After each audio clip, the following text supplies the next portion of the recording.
We all make choices that have consequences.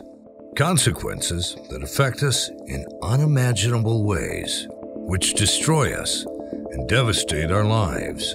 God finds us in the deepest, darkest shadows of our consequences to show us hope, healing, and a plan for our lives.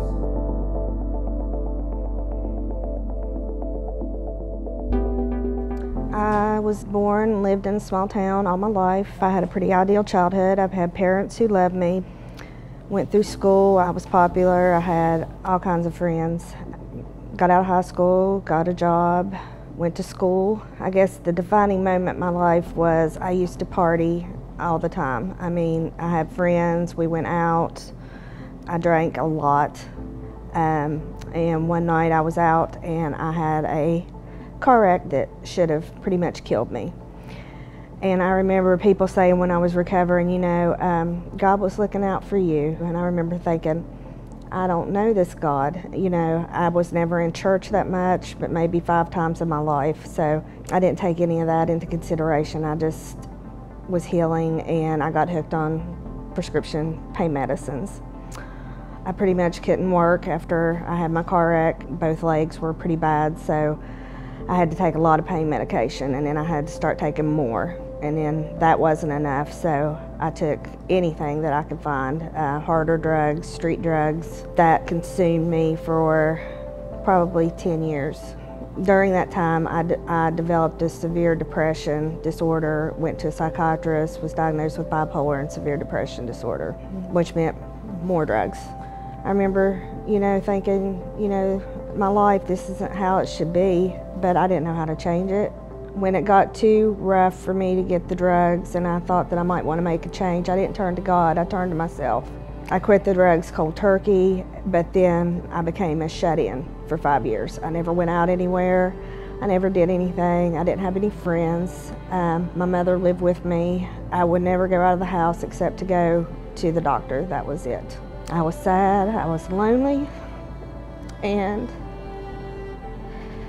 I didn't know how to change anything. And my mother got sick, and I took care of her. My depression, anxiety disorder just overcame me. I just couldn't do it anymore. So I put my mother in a nursing home, and I went to Highland Hospital because I was suicidal. I told them that if they didn't help me, I was going to walk out into traffic because I didn't want to live anymore.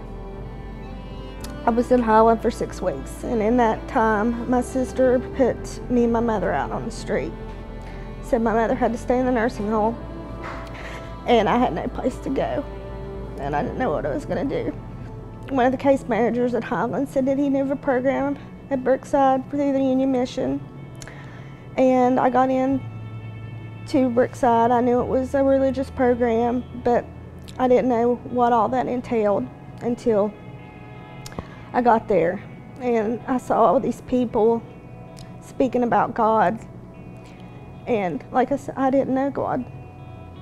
So the first night I was really upset, and a woman who worked there, she took me aside and asked me if I knew Jesus, and I said no, I didn't, but I would like to, because I'm a broken human being. I was miserable. She took me aside and she told me about Jesus, and I got saved that night, the first night that I got there. I've been to different hospitals in and out for years for depression and suicide and drugs and everything. They want to tend to focus on the drugs and the alcohol and stuff in your face all the time with that. At Brookside, they put God into it and show you how that you can get out of that situation if you just trust in Him. And the women that work at Brookside are just, they're phenomenal, and we're like sisters, you know. I made friends, true friends, that I know if I have a problem I can go to them. We all love each other and we each have a different struggle, but we all come together and we make a nice little family. This program has not only put a roof over my head and gave me clothing and food, it has gave me a sense of purpose. It has brought God into my life. And every day that I sit and I study the Bible, and I see what a changed human being I am and the light that He's brought into my life, and I know that I won't be alone.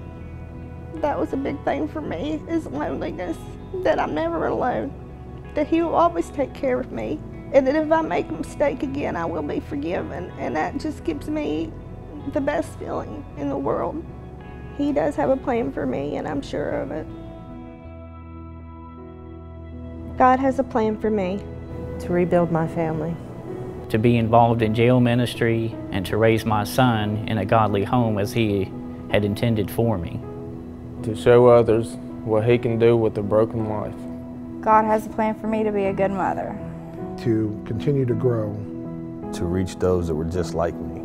To be a productive human being. To restore the relationship with my daughter, and me having the opportunity to go to Word of Life, to get more knowledge about what Christ has done for me. I want to take it out to the world as His disciples did. God has a plan for me to, I believe, an evangelist calling, to minister, to witness about Him and how great He is and what He did in my life. He can do the same for you. God has a plan for me to tell you about Him. To glorify Him in everything I do. I have an opportunity to do that by being a better husband, a better father. To be the man that He intended for me to be, the father to my kids, the brother to my siblings, the son for my parents to look down on, because neither one of them are here anymore. But God also has a plan for me to be a witness for Him, just as He told His disciples that they were to be witnesses for Him. And it's all for His glory, and I accept that truth, and I'm happy about it. God has a plan for me. God has a plan for me. God has a plan for me. God has a plan for me. In West Virginia today, there are thousands who are unaware that God has a plan for them. A plan for hope and healing. A plan for a future. Union Mission has a plan. You can be part of it. Help us share their stories. Pray, volunteer, give.